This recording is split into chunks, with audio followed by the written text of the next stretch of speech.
Okay, let's talk about the alpha male concept versus the black gender relations in America.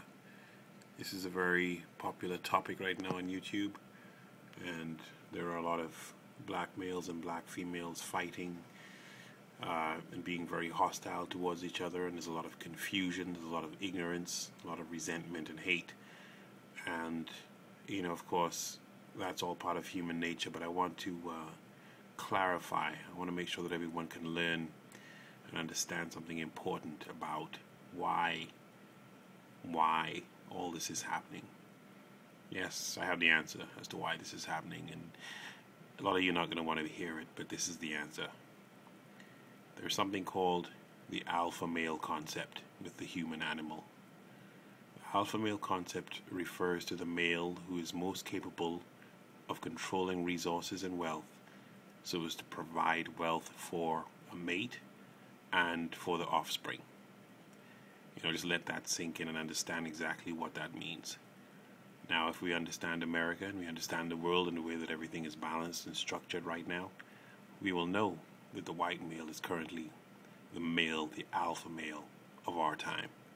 He controls the most wealth, the most resources, and as a result has the highest capacity to nurture and finance the nurturing of offspring.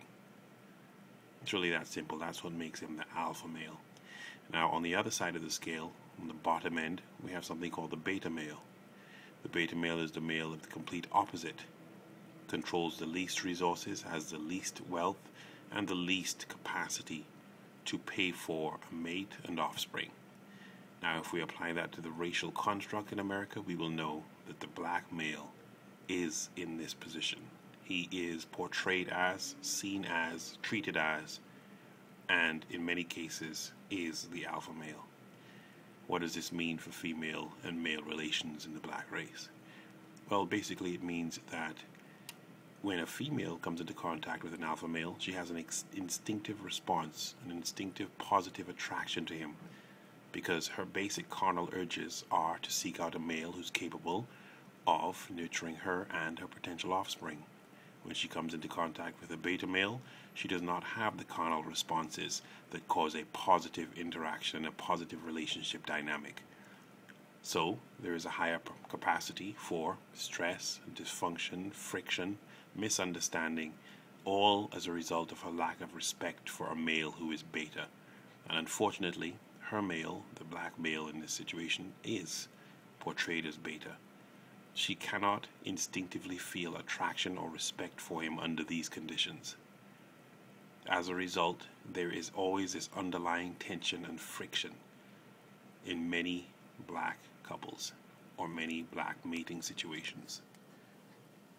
So, I think that this is something that a lot of people don't understand. Maybe they don't know how to apply it to their everyday life. They don't know how to understand the human nature behind all of this stuff that's going on. And they think, well, if they just point fingers and bicker and curse each other out and be destructive within their own race, that is the only way to be.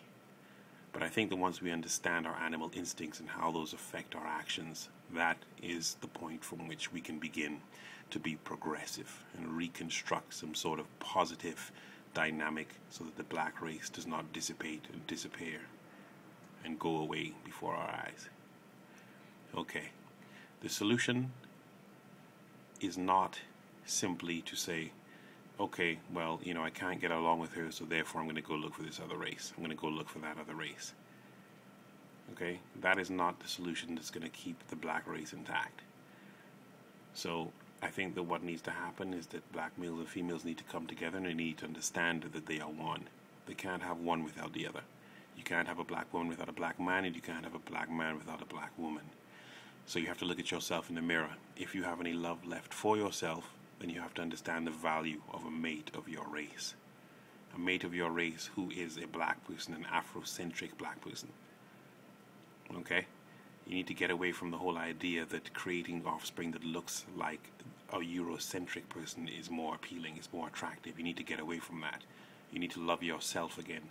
Only when you love yourself can you love your mate, be it a black man or a black woman.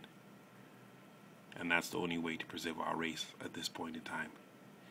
So work hard to make yourself into an alpha male. Try and be as progressive as possible, as successful as possible. Earn wealth so that you can afford to take care of a mate and some offspring. Then you will begin to get more respect from more of your females. Females instinctively behave in this way. It's not a personal attack on you males, it's just the way they're hardwired. And unfortunately, America has put the black male in a situation to where, in many cases, he's not able to provide. But as time is running out now, I will stop this video and continue it later on with more details.